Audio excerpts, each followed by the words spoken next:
nasib dari orang yang dapat panggilan pendalaman dan tidak dapat pendalaman, presentase lolosnya berapa persen Kak untuk rekrutmen KHI. Jadi gini ya Kak, langsung check this out, contoh videonya.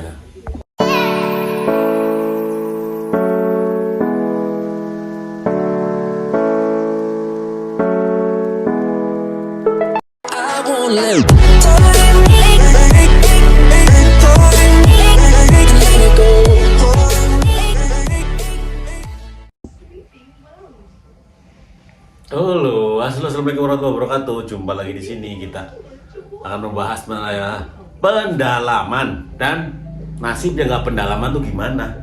Check this out. Oke, assalamualaikum warahmatullahi wabarakatuh. Kenalkan, nama saya Adi Basuki ya. Alhamdulillah saya tuh sekarang di sini bertugas sebagai warga negara Indonesia yang baik dan dengan tujuan ingin memberikan informasi kepada teman-teman. Alhamdulillah juga saya mengemban amanah sebagai masinis KRL komuter lain Jabodetabek, berkedudukan di UPT Kruka Depok yang melayani rute Depok, Bogor, Depok, Nambo, Jakarta Kota. Karena sekarang untuk rute KRL yang wilayah Depok itu nanjak semua yang ke Jakarta Kota. Cuma untuk Depok sendiri ada tambahan rute yaitu ke Nambo. Buat teman-teman yang belum pernah ke Nambo, silahkan main ke Depok terus pilih rute ke Nambo. Di Nambo itu asik, udaranya segar, tidak jauh beda dengan Bogor lah, karena Nambo sendiri masih Kabupaten Bogor ya kalau nggak salah. Oke, tidak usah panjang lebar. Buat teman-teman yang kemarin melakukan tes kesehatan akhir ya, dan alhamdulillah sudah melaksanakannya dengan aman lancar tanpa apa ya, tanpa catatan ya.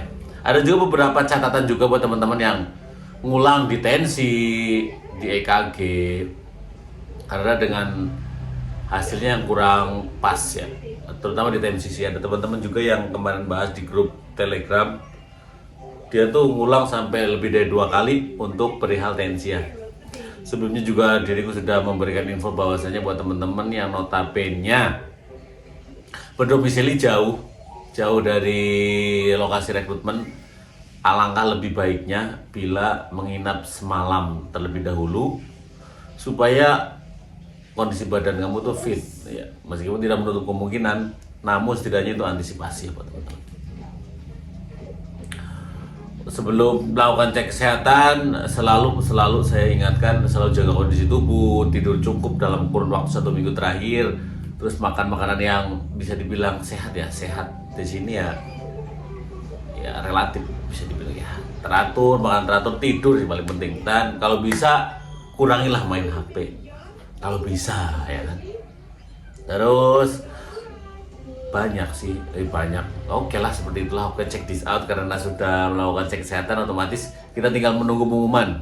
Kalau untuk pengumuman sendiri, tentunya kita akan menunggu dari hasil pendalaman. Ya buat teman-teman yang melakukan pendalaman, Kak, kalau untuk melakukan pendalaman itu peluang lolosnya berapa? Dan untuk yang tidak melakukan pendalaman gimana nasibnya? Oke, jadi gini ya Kak, buat teman-teman yang kemarin dipanggil mendapat email, itu bener ya, karena berkaca dari seleksi tahun sebelumnya, di tahun yang sama, yang sebelumnya itu ada pendalaman. Beberapa teman juga ada yang lolos, alhamdulillah dia ikut pendalaman. Kalau nggak salah di grup Telegram ada ya, namanya Bayu. Dia sekarang jadi calon operator KPJR apa KPRJ lupa. Dan berkedudukan di Sumatera ya, di Divre. Dia melakukan pendalaman, alhamdulillah lolos. Jadi pendalaman di sini bisa 1 item, bisa 2 item, bisa lebih dari 2 item. Misal ya, pendalaman di sini tuh lebih ke kayak sesuatu hal yang tidak terlihat real, tidak bisa dilihat real, tidak bisa dilihat nyata. Yang dilihat nyata seperti berat badan, tinggi badan itu bisa ya, bisa langsung terukur. Tapi untuk pendalaman di sini lebih ke kayak tensi, urin, darah, ronsen, EKG, hal-hal seperti itu Kak. Kok bisa ada pendalaman sih Kak? Why? Ya jawabannya karena setelah diteliti, setelah masuk ke laboratorium, setelah masuk ke penilaian, ternyata hasil dari seleksi, hasil dari tes kemarin itu meragukan. Kok meragukan Kak? Ya berarti ini kesempatan buat kamu. Berarti kamu itu masih masuk kriteria atau kategori sebagai calon pegawai. Seharusnya kamu tuh berbangga hati sih menurutku, bersenang hati juga. Karena kalau emang sudah tidak masuk ke kriteria, buat apa melakukan pendalaman? Buat apa susah-susah perusahaan mengadakan tes ulang atau untuk pendalaman, melihat oh hasilnya ini kayaknya meragukan, tapi untuk poin-poin lain tuh cocok gitu loh, masih bisa itu loh. Jadi buat temen-temen harusnya senang melakukan pendalaman karena sudah masuk dalam kategori kriteria yang dibutuhkan. Namun dengan catatan itu tuh hasil dari tes kesehatan kemarin tuh ada yang meragukan. Contoh kayak tensinya lebih dari sekali 2 kali ternyata tinggi aja meskipun diulang, tapi pas EKG normal gitu kan. Karena kan setahu saya ya, tensi dengan EKG itu kayak seolah-olah berkaitan gitu loh. Kayak bawang merah dan bawang putih. Terus untuk cek darah misal, kok cek darah di sini ada kandungan semacam apa? Mungkin kamu nggak sadar sebelum tes itu minum suplemen vitamin atau apa dan itu tidak ditulis di keterangan. Karena kan setahu saya pada saat tes rekrutmen itu di kesehatan akhir, apabila kamu mengkonsumsi suplemen vitamin atau yang lain-lain tuh ditulis gitu loh. Saya sih berkaca dari MCU tahunan ya. Nah disitulah buat teman-teman. Terus urin juga kan kandungannya hampir sama dengan kayak darah ya. Apa yang bukan kandungan urin sama darah sama, tapi lebih ke kayak apa yang kita konsumsi ya disitulah akan ada kandungannya ya. Karena kan urin sama darah bisa dibilang kan hasil dari apa yang kita makan ya, atau kita konsumsi lah istilahnya ya. Mohon maaf nih kalau salah karena gue tidak ada basic dari kesehatan ya. Coba ini berlogika aja. Terus untuk paru-paru juga ya, jadi hasil ronsen bisa saja tiba-tiba kayak berkabut atau hasil dari ronsennya itu nggak sesuai. Kok ini normal, kalau dibilang normal kok hasilnya kayak gini, kalau dibilang abnormal kok kayak gini gitu loh. Kayak misal nih ada yang kayak berkabut, dikiranya paru-parunya gimana, tapi dilihat dari bentuknya, dari itunya masih normal. Jadi menimbulkan pertanyaan. Kalau bahasa kerennya mah ambigu. Namun kamu tuh masih cocok untuk kriteria, masih masuk kriteria. Jadi presentase untuk lolos jadi pegawai buat teman-teman yang melakukan pendalaman itu 50-50. Oke, itu pesan untuk terakhir untuk para pendalaman. Jadi tetap semangat. Terus kemudian buat teman-teman yang tidak dipanggil untuk melakukan pendalaman, gimana kan nasibnya? Jawabannya itu sama dengan kayak untuk bertele-tele pendalaman juga. Jawabannya 50-50. Karena apa?